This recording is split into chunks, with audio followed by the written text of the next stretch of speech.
Well, hello everyone, and welcome to our evening question evening. We are grateful that you've joined us this evening, and we're just going to think a bit about God and where He is in the coronavirus. We're going to start off in a minute or so with Pete, our pastor, and he's going to talk to us for about 15 minutes on this subject. Then we're going to have a number of our congregation church family, and they will just talk about their experiences during lockdown. And then at the end, hopefully we'll have a little bit of time to answer some of your questions as well. There are multiple ways that you can ask questions, so you can do that on Zoom to me, that's via Host and Questions. So if you go onto chat and put a message to host and questions, we'll try and answer your question. You could do it on Facebook. You can do it on the YouTube chat if that's how you're watching, or you can do it by text message to the number 07520 619 511, and that should appear on the screen a bit later as well. Well, I'm going to hand over to our Pastor Pete now, and he's going to talk to us on this topic of where is God in the coronavirus. Well, thank you very much, Abraham, for starting us off. Thank you, everybody, for joining us tonight. And I don't know, most of you will know me, and you'll know me well already. But anyone who doesn't, they've heard 15 minutes promised, and then they've heard an Irish accent, and they'll be thinking that there's no way, but I'm quietly confident that will be the case. So thank you so much for being here, and please do listen well all the way through, and then hopefully we'll get somewhere really helpful for you towards the end. But there was a famous preacher in the 1800s. His name was Charles Spurgeon, and he suggested that rather than puny little humans trying to defend a fierce caged lion from its enemies, a far better tactic would be to let the lion out of the cage and just let it defend itself. Well, in approaching a topic like tonight's, that is exactly what I intend to do with God as the lion. See, I cannot hope to explain God to you, but I can try to describe him. I cannot even be presumptuous enough to tell you why exactly God is doing what he is doing in the world right now. If I tried that, I think I'd be like a baby trying to understand astrophysics, so I would have something to talk about and show and tell at nursery. But I can attempt to show you how you should respond to God in the middle of whatever circumstances you find yourself in.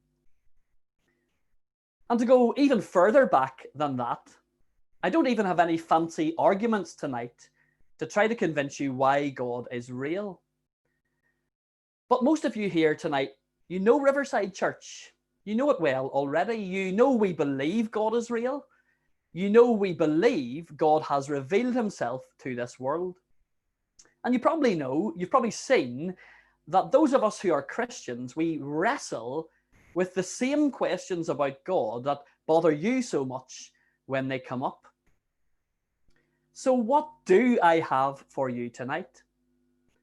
I have truths about God's character that give us solid ground to stand upon in the middle of chaos. Truths confirmed to us by the life of Jesus Christ that give humans foundations upon which a life can be built. And this is a life that doesn't just last for decades, but lasts for thousands and millions of years. This is the everlasting life that we long for. So I have 4 truths for you tonight, illustrated by 3 pictures of what God is not, in the hope that this evening will simply open the cage, let you come face to face with the lion, and then I trust that the lion can defend himself against whatever people would like to throw at him. So truth number 1 then, God is all powerful. And so he could have stopped the virus. He could have stopped racism. He could have stopped riots. Or he could have taken all of those things away in the blink of an eye. But he hasn't. God is all powerful. The Bible is really clear on that. You flick open to the first page of the Bible, in Genesis chapter 1, God speaks and the whole universe comes into being. Flick open to the middle of the Bible and you'll probably hit a book called Psalms, which is basically the songbook of the Bible. And throughout the Psalms, people are struggling with so many trials and difficulties in life. And yet they constantly look to God, to his power, his authority, his ruling for peace and for answers. You see, the Bible is really clear that God is all powerful. And Christians, we really do believe that to be true. You see, we don't think that God is like that nice middle manager in a company who calls in the unfortunate employee into his office and says, "Oh, I'm really sorry. I mean, I think you're an excellent employee. You deserve so much better, but there really is nothing I can do. The company's making you redundant." God is not like that. He's not looking at the pandemic or racism or riots or whatever else is going on and then looking at us and just wishing there was something he could do. God isn't involved in some sort of cosmic wrestling match with evil and just hoping to come out on top. No, the Bible declares clearly and repeatedly that God is absolutely sovereign. He's king of the universe, who created everything, sustains everything, and is directing everything to a certain point. The point where all creation will bow before him and admit and recognize that he is the king. Now, that would be an absolutely fine truth for us all to accept if only God used his infinite power the way we think he should. You see, we want God to be a bit like the genie in Aladdin. You know, you can have a nice time with him, but when it comes to it, he will do what we tell him to do. He will use his power in a way that seems good to us. And this brings us to truth number 2 and 3. God is just. That means he always does what is right. And he is holy. And that means he hates what is wrong. The Bible calls the root of all that is wrong in this world sin. God is just and God is holy. And yet, everywhere we look in this world, there is just so much that is wrong. See, the God that we in Riverside Church believe in and stake our eternities upon, he's not a nice middle manager, but neither is he a corrupt policeman. You know, he doesn't come down really hard on law breaking one day with certain people, and then on a different day look the other way for different lawbreakers and different law breaking. I love the series Line of Duty. You might have seen it. I love it because I think there's something in all of us that is desperate for the truth to come out, for evil to be exposed, for good to win. Well, the Bible is clear, and we believe that God is consistently righteous. That's a word that brings together both his justice and his holiness. It includes both of those things.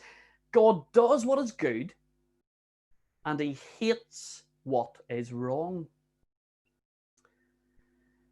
Now, if those first 3 truths are reality, and if we are to follow the logic of them, well, then we come to a very difficult, quite unpalatable, and very offensive conclusion indeed. I wonder if you're there before me. Well, if so, you may well be tempted to switch off your computer, or you may be tempted to try to find a way around the mute feature so you can voice your objection. Please don't do either. Please patiently listen until the end. You see, if God is all powerful, and if he is just, and if he is holy, well then, when we look at the history of carnage in this world, and as we look at the chaos that is all around us at the minute, and if we're brave enough to acknowledge the mess that is often in our own lives, well, then the logical conclusion that these truths bring to us is that humanity is getting everything that we deserve. Now, am I relieved to be in a little box on a computer screen rather than staring straight into your eyes at the moment? Well, hopefully, I would say the same thing in either case.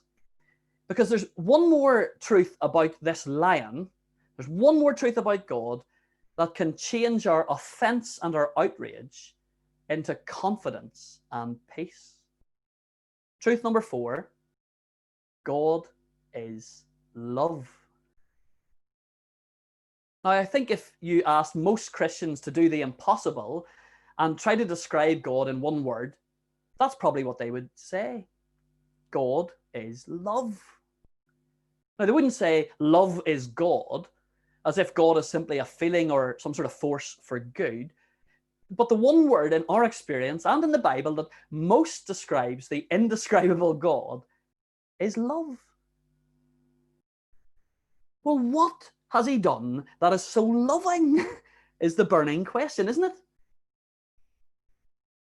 Well, he isn't a nice middle manager. He isn't a corrupt policeman. And lastly, he isn't a stereotypical politician who pledges you their loyalty and their love and then forgets about you when he gets what he wants. No. Instead, he is the God of steadfast, that's the Bible word, it just means sticky love. He's a God of sticky love, utterly committed to the good of his people. And so one of the things the current pain and struggle for God's people does is point them more urgently to a great and perfect future with this God of love. But you see, this is where the rubber hits the road for faith in the one true God. See, quite rightly so, the call of the world around when they hear people like me saying things like this is, prove it. Because most people's wrong idea about faith is that we make up a God who gives us what we need to get through despite the lack of evidence, or even against evidence to the contrary. But as promised, I've no fancy argument for you about the existence of God. Instead, rather boringly, and like the government's constant refrain at the minute of go with the science, all I have for you is go with the data. Now, I used to be a maths teacher, so I'm sorry if that sounds a bit dull. It doesn't sound dull to me. Go with the data.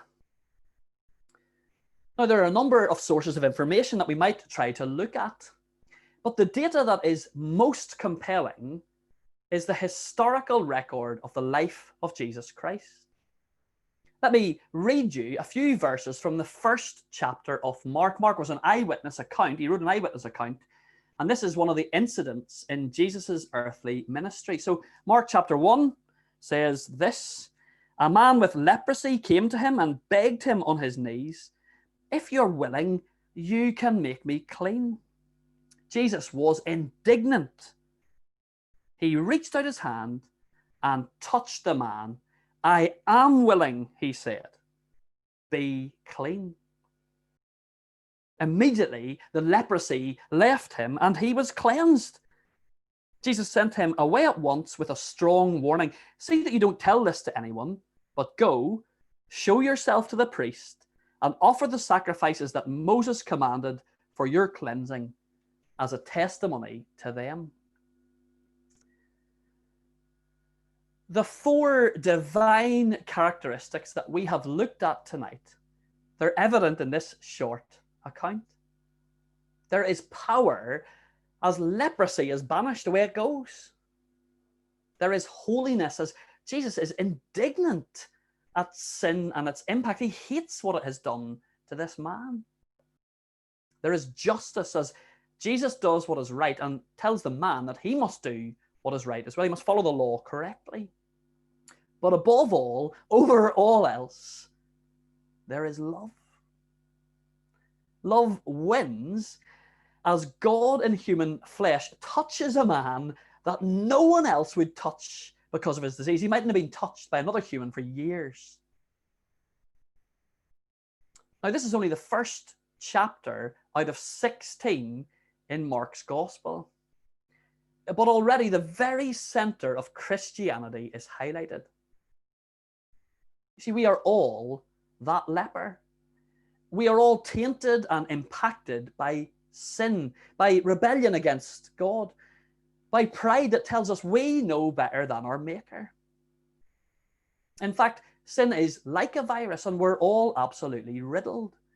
We don't need to be tested because it is so obvious every single day in every single one of our lives. And if you don't think it is obvious in your life, just ask one of your genuine friends or even one of your family members. Ask them whether they see perfection when they look at you. But the all-powerful, just, holy God who hates sin, who will not look the other way for any of us, who will enact justice, and whom we will stand in front of one day for eternal judgment, this God offers to touch us and to make us clean because of love. Now, it takes another 14 chapters in the Gospel of Mark to get to Calvary, to get to the cross, where the price for this love was paid, where justice and holiness met love, where the all-powerful God tasted death so that those who would come to him on their knees might receive eternal life. So how are you going to respond to this? Well, I think after all of that, I want to amend my introduction just a little. You see, I don't just want you to come face to face with the lion, safe in the knowledge that God can defend himself. But rather, I want, and we in Riverside Church want, all of you to come to the one true God and then do what most of the people who come to Riverside Church on a Sunday morning have done already with their lives. The single most important thing any human can ever do with their life, and that is, I desperately want you to recognize God's power, his justice, his holiness, and his love. And so to bow before Jesus Christ and to acknowledge him as your King. See, I want you to be on the same side as that lion. And Jesus has made this possible for even the most ardent enemy of God, for even the most proud, self-willed person, self-confident person. Jesus has made this possible. We so want you to be on the side of the King, because once you're with God and not against him, then you're safer than you have ever been, whatever your current circumstances are. Safe for eternity. Does God care about the coronavirus? That's a question we've all been asking in these weeks. Does he care about the coronavirus? Well, the more important question is, does God care about you? And Jesus Christ says that that is a resounding yes. Well, thank you for at least appearing to be listening so far. I appreciate it. And thank you for not trying to find a way around the mute button on your computers. And what we're going to do now is I've asked 4 different people in Riverside Church who have all had different experiences of life during the pandemic. And I've asked them to answer some questions so that we can see that what these truths are, they're not just theory, they're not just theoretical things, but how they actually shape a Christian's response during difficult times. And so, before I'll introduce them, I'm going to ask the first question, and then they can quickly introduce themselves and tell you their particular kind of experience during the virus. And then they can answer the first question. So here is the first question. I'm going to come to Daniel first for this. But Daniel, what have you missed most in lockdown? So let us know who you are first, and then you can try to answer that question. Hello, I'm Daniel. I'm a solicitor. I've been at Riverside for about 4 and a bit years now. And the thing I've missed the most about lockdown is the ability to make plans and follow them through.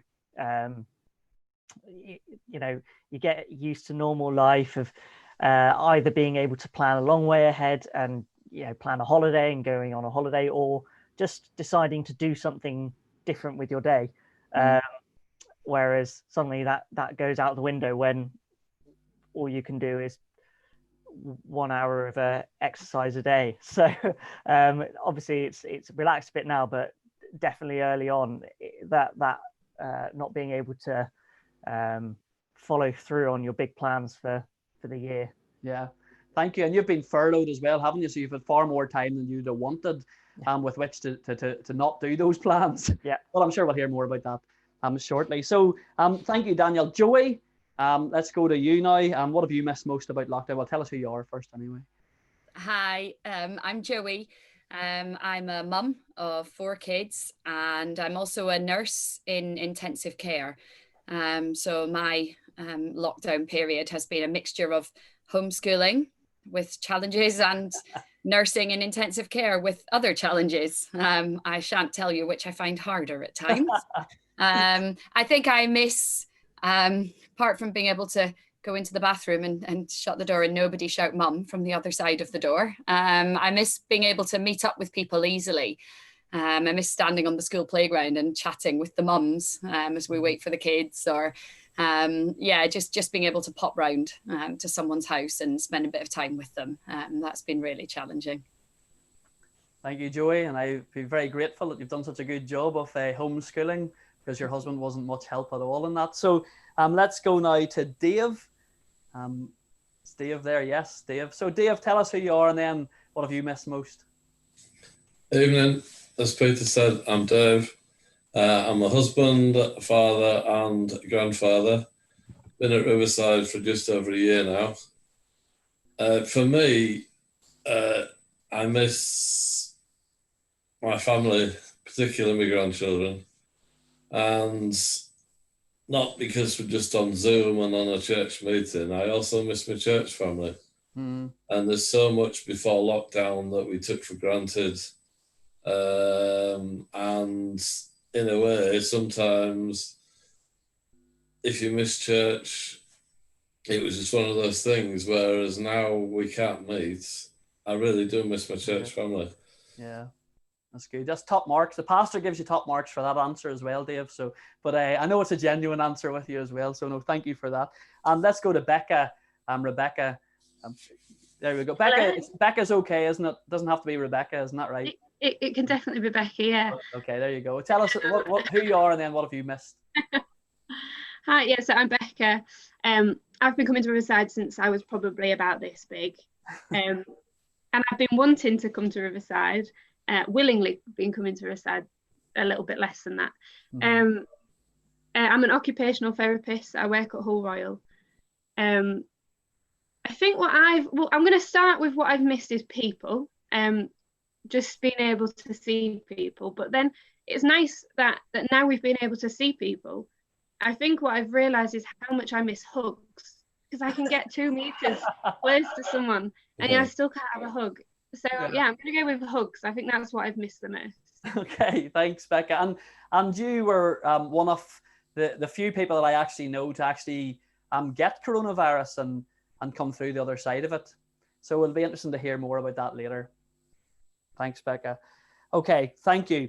And I'm really appreciative of these guys doing this tonight, because even though I've been standing up preaching in front of people for a long time, I was feeling pretty nervous all day. I was looking forward to 8 o'clock coming, and it just never got there. At 7:57, I was thinking, come on, let's get going. It's so nerve-wracking. So I'm so grateful for you guys answering these questions for us. And what I said to them, I don't want textbook answers. I want honest answers. I want to see what real Christians, how they get on with these truths about God in an uncertain time. So I'm really appreciative of you doing this. So let's get on. Let's step up the questions a little bit in intensity then now. So Becca and Daniel, I'm going to come to you two for this question. So how anxious have you been during this time of the pandemic. So let's start with Becca. How anxious have you been feeling?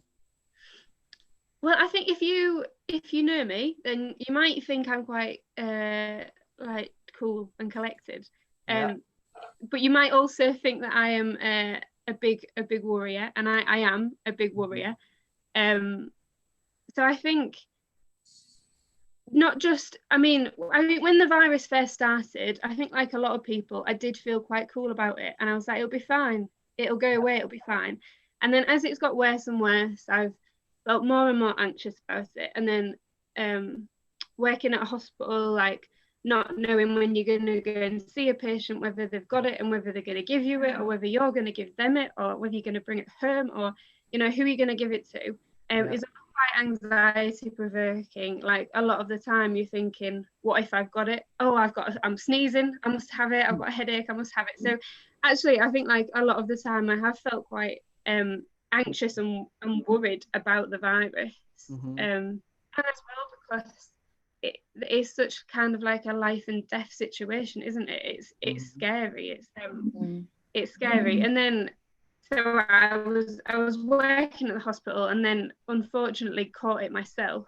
And again, I thought I'd feel quite cool and collected about it, but right at the beginning I was like, well, who knows how this is going to end? We don't know how this is going to end. So again, was just feeling really anxious. And I think even now after like recovering from it, I'm still quite anxious about going to work and bringing it home and catching it.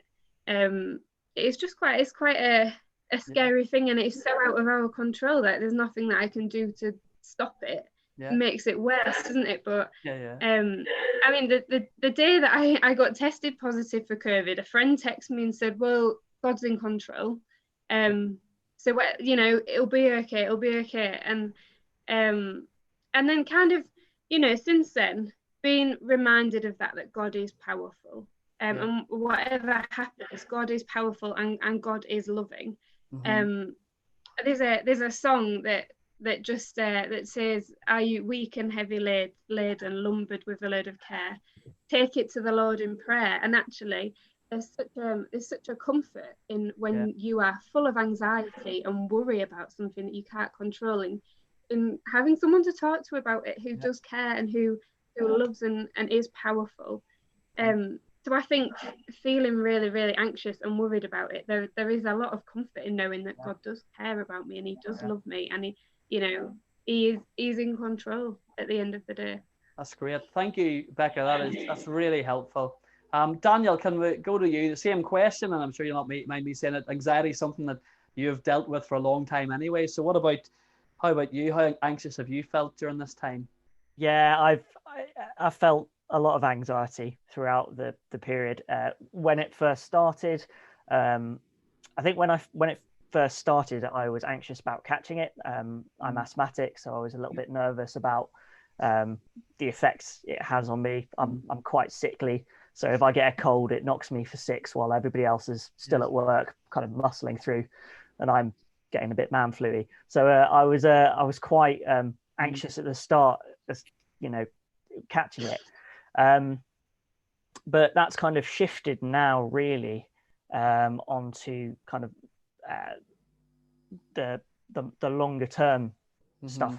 As Pete was saying, I've been on furlough since I think it is April the 15th or 16th. So quite a long time now, and so a lot of my anxieties there are related to going back to work, and then is there going to be a job for me to go back to, or how long will there be? Is there going to be a recession? So all of these anxieties. But as Becca was saying, I think what it's shown is a lot about it not being in our control. I think we're so used to thinking that our lives are completely under our control, and especially if we're adults, we think that we can organize our own lives and sort everything out, and then something like this comes in and it completely throws you. It shows you that you're not actually as in control of your destiny as you think you are. But the outcome of that has actually been a great comfort, knowing that God is ultimately in control. Nothing happens except for his own decision, his own will, and it means that I don't have to be anxious about what's going to happen long term, because ultimately it's not up to me. Doesn't mean I can be, careless, but it does mean that I don't have to be anxious about it. So there's been a lot of anxiety. It has been difficult. It's a constant battle, but I think ultimately it's been a good thing that God has been showing me that I need to try and relinquish control a bit, and not be so not believe so much that I'm in control. Thank you. That's really, really helpful. Again, I think most of us probably knew that when you become a Christian, you don't suddenly become this robot that never worries again.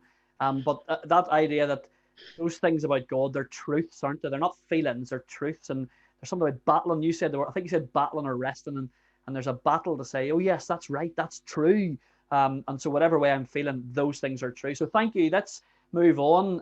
My job is to make sure this doesn't go on for too long, but those have been really, really helpful. So we're going to talk to Dave and then Joey. And this is a big question, but I want you to it's not a theological answer as much. I'm looking for a real answer to this one. Okay, so does it not bother you that you believe in a God who is strong and who is loving, and yet he's allowed this to do a lot of destruction? So does that not bother you? Dave, we'll start with you on that one, please.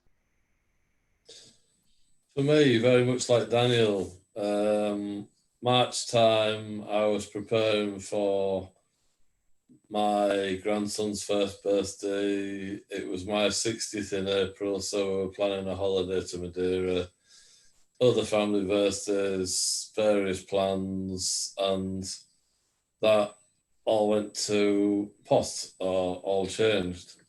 And I would class myself sometimes, other people would say I'm not a great thinker, but it's caused me to think a lot, and it's caused me to question a lot.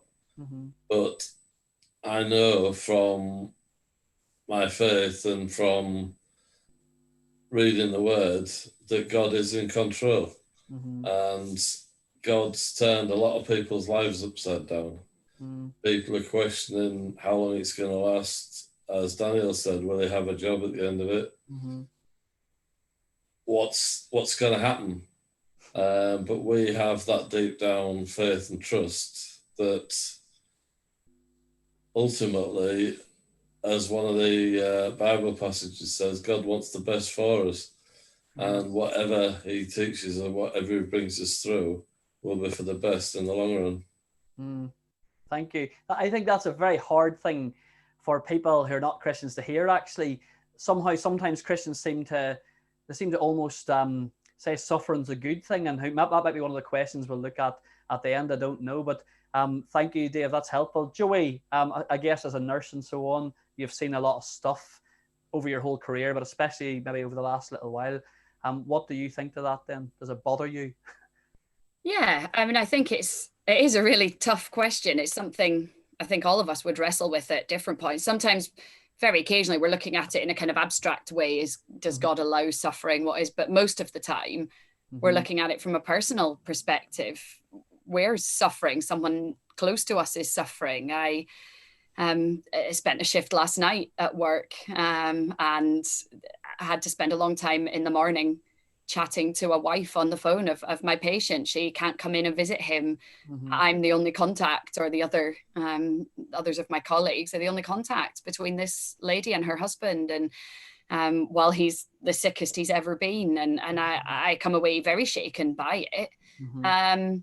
So I guess then when I'm starting to wrestle with it, I do a couple of things. I do look at the Bible, and I look at what we see of God in the Bible, and we see God living on earth in Jesus and dealing with suffering on a almost probably daily basis. And he wasn't a distant God. He got involved, he cared, he cried, he healed, as Peter said earlier. He loved these people. So he definitely didn't deal with it as a distant God. He's not like a puppet master pulling strings somewhere. Mhm.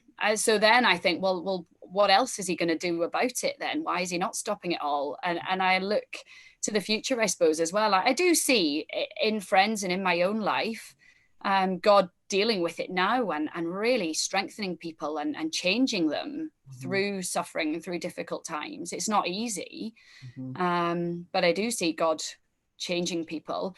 And also there's a real hope for the future that Christians have, that God has this plan. He didn't create the world to be like this. And he longs for us to know that and to understand that in the future with him, there won't be any more pain or death or suffering or crying. And as a Christian, faced with a lot of suffering at times at work and in lives around me, I do hold on to that hope, that very real hope that the Bible promises of heaven.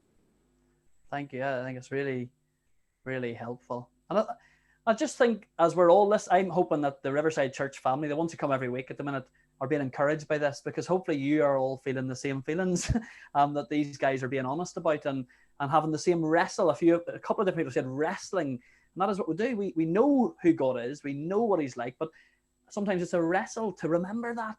And Joey's described that very well, that remembering the right things to keep you going as well. Now, we're already, we're gone about 17 minutes. We've done okay. So this last question, I'm going to ask you all it, but you can't go on for very long, okay, for this last question. So you're going to have to just make it short and sweet. Not very short. People will be patient, but, shortish. So the last question is this. It's one that everybody's asked. Do we want things to go back the way they were before? Do you want things to go back to normal? So we'll go in reverse order this time. I'll start with Becca this time. Do you want things to go back to normal, Becca? Yeah, I'm gonna say yeah, I do, because I love normal and I just like normal life. But then also no, because I don't like normal life. The other day it was really hot, it was too sunny, and I got sunburnt and I was complaining, and I just thought, well, there's COVID and we'll complain, and then there's bright sunshine and I will still find reason to complain about it. So actually, either way, I'm never going to be happy. I'm never going to be satisfied. And like the world's, there's always going to be bad stuff. When COVID's gone, there's just going to be more. There's always stuff. The world is so messed up. There's always going to be stuff that's wrong. So yeah, I do. And no, I don't. But I think this bad situation that we're in now just makes the hope that we have in heaven as Christians even more appealing, even more exciting and beautiful. But yes, and no is my answer. That's good. It's a brilliant answer. That's almost an Irish answer. I'll say everything all at once, but excellent answer as well. I love that answer. It resonates with me too. Who are we going to next? Dave, do you want things to go back to normal? In relation to meeting my family and the church family, yes. It will come not too soon for me. Yeah. In another sense, I think that this whole crisis has caused people to rethink. Some of you may know, some of you don't. I'm involved in the whole food bank. And there's a lot of people, it said, I think the statistics from the Trussell Trust was that it's gone up, claims in April have gone up 84% over the same month as last year. So there's a lot of people struggling, a lot of people in poverty, and the government have put quite a few things in place to help poorer people. And if people can have a better long-term perspective at the end of this crisis, then that can be a good thing. Yeah. Thank you, Dave. Yeah, that's great. And then who are we going to next? Joey, back to normal? I love the sense of community, I think, that seems to have come out of this in so many areas. I know there will be people who are struggling, people who are feeling lonely, but I also know there are various streets and cul-de-sacs that have really kind of joined together. And so I love that. I wouldn't want to lose that. I think the other thing I wouldn't want to lose, because I do like it going back to normal. I want to be able to buy Krispy Kreme donuts at some point soon, and things like that.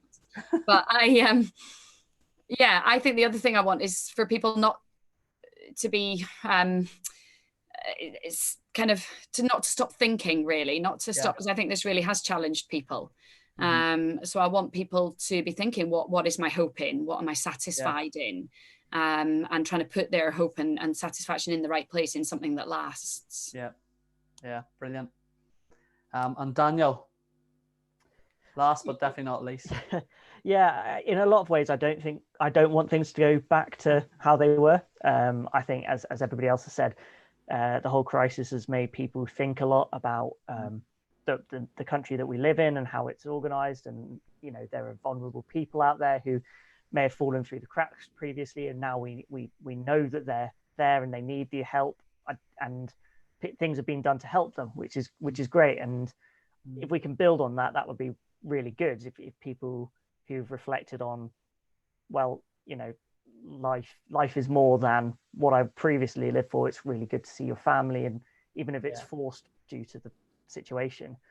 So I'd love to see the changes. I'm a little bit cynical, having seen the queues to go into the shops as soon as the shops opened on Monday. I think people have gone back to normal in terms of prioritizing things and stuff like that. But so even though I'd love to see things change, things might not change. And I think, therefore, for me, it's keeping looking for the long term perspective of what God's going to ultimately do with the world, and how he's going to fix it.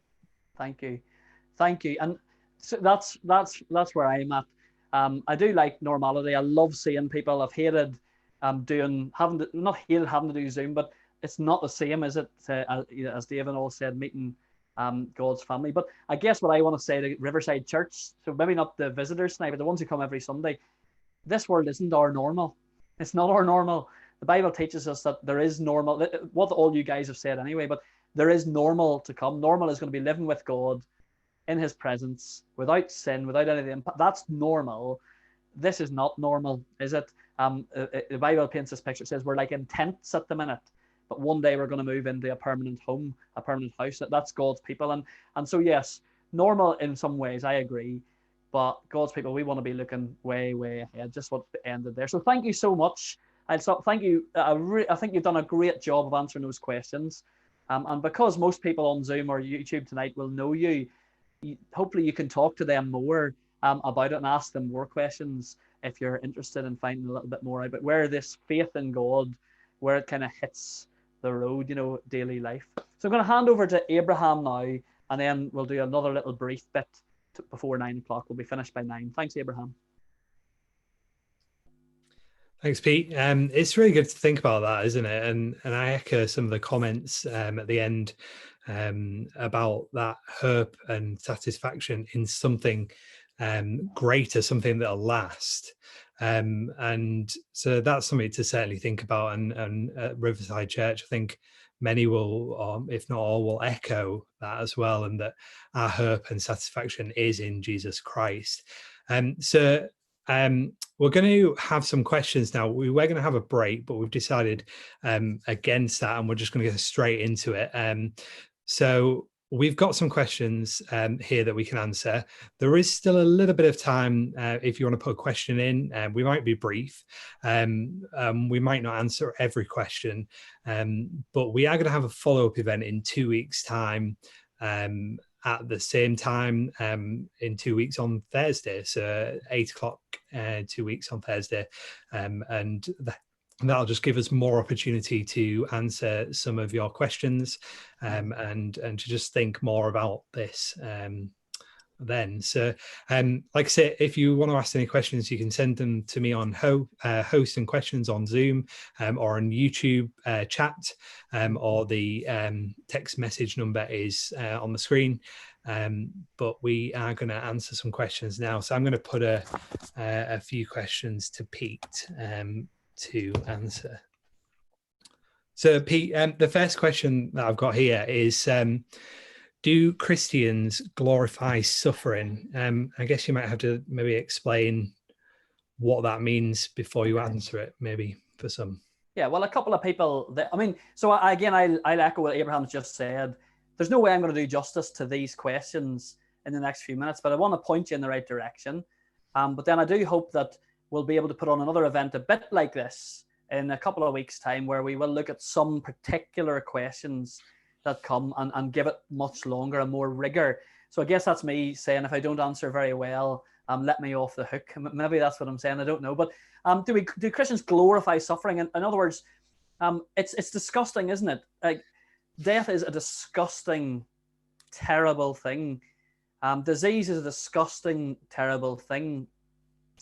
Racism and riots and these things are disgusting, aren't they? And so we want to be very careful as Christians that we're not kind of, oh, well, you know, because there's heaven, these things don't really matter. They matter deeply. I was listening actually to a sermon by Melvin, and he gave this quote, and I want to try and find this quote because I wrote it down. I hope I'm going to find it now, because this is really, oh yeah, this is it. So Melvin was saying that in a book by a lady called Sheila Hancock, who was the wife of John Thaw, the actor, and John Thaw died of cancer. And as Sheila Hancock was reflecting on suffering, you know, as her husband died of cancer and all the other things going on in the world, she said this: and some people believe in a merciful God, but he's not very good at his job, is he? I think that's a really, I think that is a really understandable question, sentiment, that the most staunch atheist could make that statement, but the most like committed Christian in the middle of suffering could make that statement as well. You know, you're not doing your job. And so what do I want to say? Christians do think suffering, God uses suffering. We do. We think God uses suffering to do incredible things. Christians around the world are suffering terribly. I mean, there's thousands and thousands of Christians in different parts of the world who are suffering terribly, and it's disgusting. And yet God uses it for good. He uses it for incredible things. And I guess if you're going to get torn up about it, you go to the cross of Jesus Christ, because that is the biggest example of it, isn't it?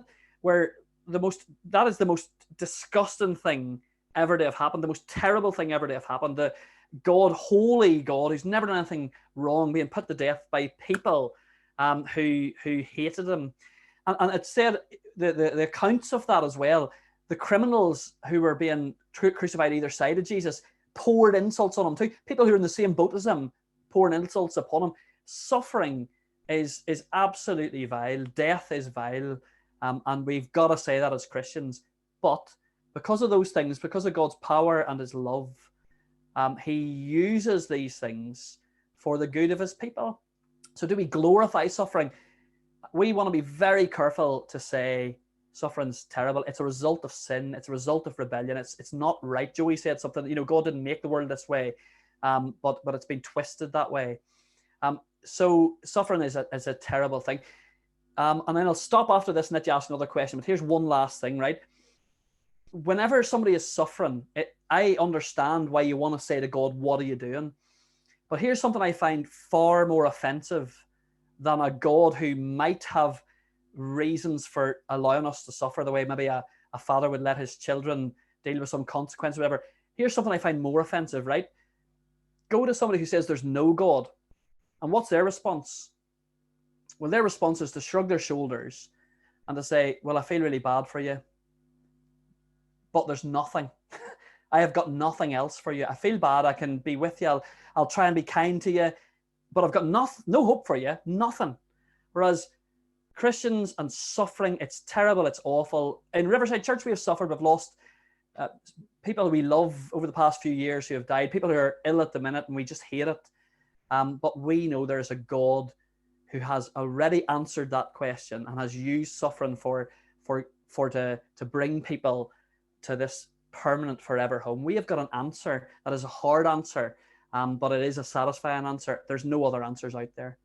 So if you think I've missed things out, Abraham, or you want me to clarify you can jump in as well, but there you go. That would be my short answer, but maybe that's one we could look at in a couple of weeks' time in greater detail. Yeah, that's really helpful. Thanks, Pete. One question that kind of connects in with that a little bit is, you mentioned about suffering and death, but what if somebody came to you and said, well, actually, isn't faith just a crutch made up to help us deal with death? How would you answer that? There's different ways to answer that. So one of the ways to answer that is to talk about evidence. Okay, I said, show me the data. And I think often people don't get to the data, the life of Jesus Christ, because of the kind of the screaming of kind of scientific reductionism that says it can't be true anyway, so don't listen to it. So they don't get to the data. They won't read the New Testament documents, even though there's incredible evidence for their accuracy and their authenticity and their authority.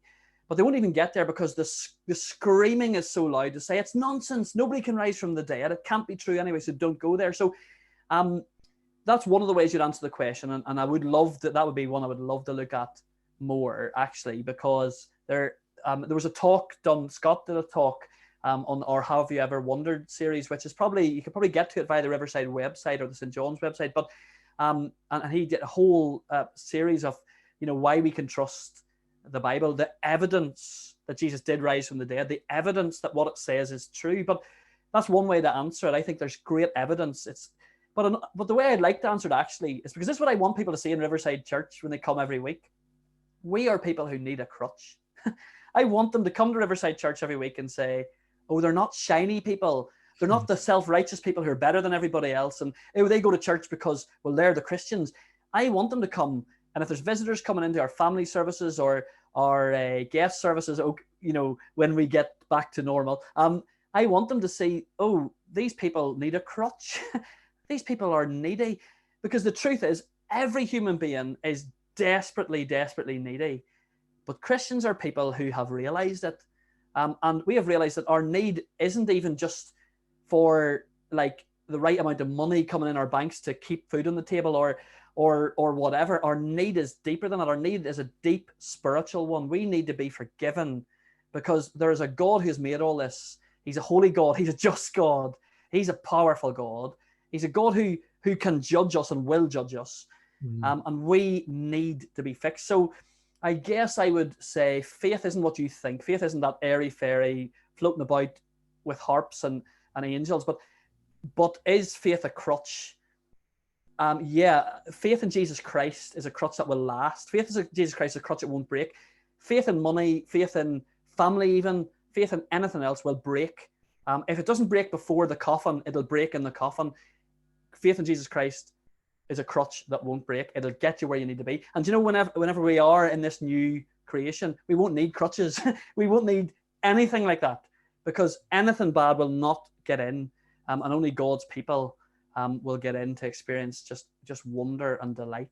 And I, when I go to Riverside Church and one of the guys, Neil, there, I look at this guy who's one of the most encouraging men I know, and he's got MS and he's struggling. I think I can't wait to meet you in heaven because boy, you're not going to have any of this nonsense. And what a great guy you are already. What are you going to be like when you're there? It's great. It is a crutch and it's going to get us there. That's great. I really like that idea that, yes, it is a crutch because, we need Jesus so much, don't we? We need his salvation. We need his rescue. And he gives us that because we are sinful people. But I guess there are some people that don't believe that. They would maybe say, well, I'm a good person. So are people good? What about good people who are, that do help the old lady across the street or do give money to charity, do support all these good causes? What about them? What'll happen to them? Okay, so I do not want to finish tonight by just totally annoying you. I don't want to finish tonight by you all going away and going, I hate that guy. Who does he think he is? But part of what I'm going to say now is going to be offensive. But I'll try to then make sure I've included us all in that at the end so we know we're all in the same boat. So here's the reason I've jumped in on this as well so quickly is because I've preached on this recently, and I've thought about this, that I love my wife, Joey. I hope, I guess you know that she's my wife, and I love my kids. And so let's say there's somebody in my neighborhood who everybody knows is a good person, and they give to charity and they'll help people out, and there's just everything about them, they're so good. But let's say that this person in my neighborhood, even though everybody thinks he's really good, he hates my wife. He can't stand her, and he can't stand my kids. He's got no time for them whatsoever. Now, everybody else might say that person's good. I'm not going to say they're good.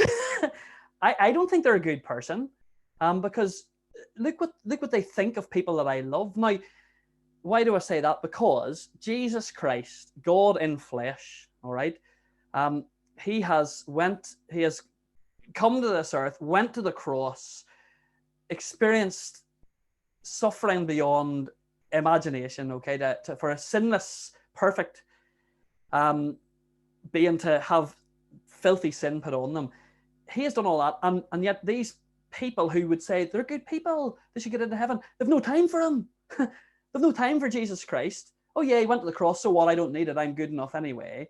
They've no time for him. And so just as that neighbor who everybody thinks is so good, but they've no time for my family, I can't describe them as good, because my wife's brilliant and my kids are lovely, and why does he not like them? Well, I mean, my wife and kids are brilliant, but they're sinful human beings. But the perfect God who has walked this earth and who says, I'm going to do everything so that you can be with me.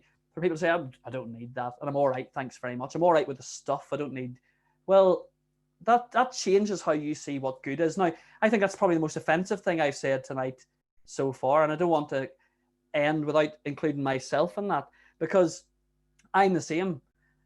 So often I want the gifts, and I don't want anything to do with the giver.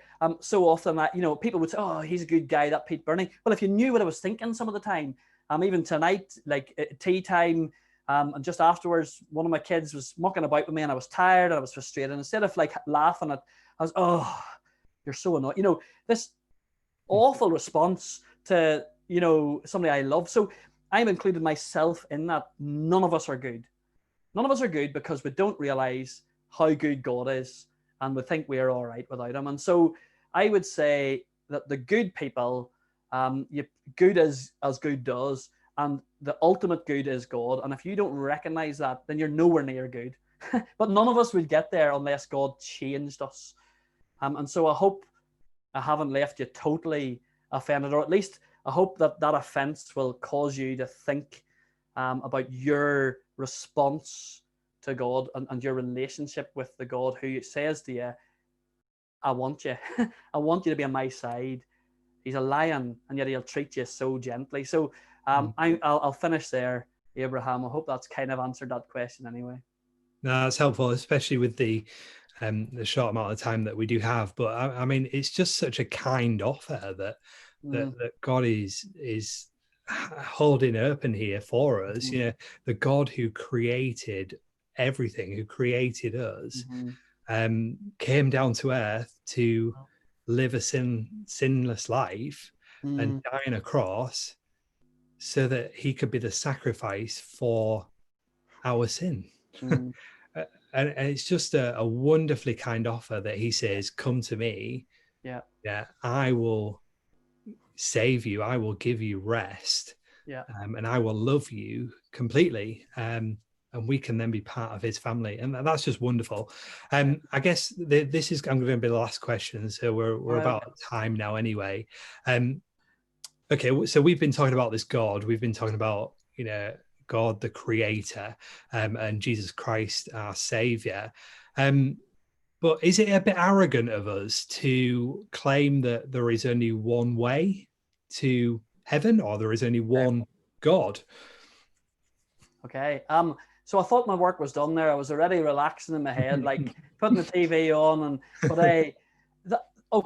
and again, we're Riverside Church. I preach every Sunday more or less, unless Abraham occasionally does, and a guy James does sometimes too. But one of the things that we have been seeing recently in Mark's gospel is that Jesus has great authority. So anybody else had said the things Jesus said, if anybody else had said, I'm the way, the truth, and the life, if anybody else had said, if you've seen me, you've seen the Father, if anybody else had said stuff like that, arrogance.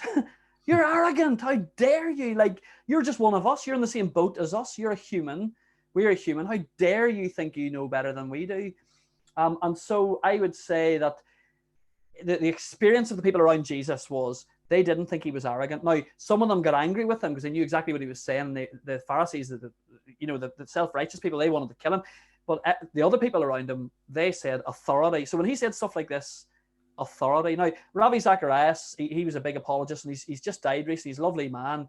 But he said, listen to something he said the other day, and he said this. He said, most people say that religions are fundamentally the same with just a few, what was the word? I've forgotten now. But anyway, fundamentally the same with just a few surface differences. Ravi Zacharias said, no. Religions are only the same on the surface. There is fundamental differences. And Jesus Christ is fundamentally, uniquely different from anybody else. Every other religion will say to you, do these things and God will like you, or whatever their God is, will like you, and you can be part of it. Christianity, Jesus Christ says, you can't do these things. Jesus Christ has done them for you because he loves you so much. And you will not find in any other like religion or system of thought, God who's willing to go to the cross for his people. And so I haven't given that anywhere near as much as I should have given it, but it would be arrogant for me to say I know what I'm talking about, or anybody else here. But when Jesus spoke, people didn't think it was arrogant. People thought, this is amazing. This guy speaks with authority. And Jesus Christ is unique. There's nobody like him in the history of the world. That's brilliant. That's great. Thank you. That's great, Pete. Thanks for answering those questions, and thanks for speaking with us tonight. And thanks for all those who were involved in the questions earlier. You all did a great job. There are 3 ways that you can follow up after tonight. We have church every Sunday morning at 11 o'clock.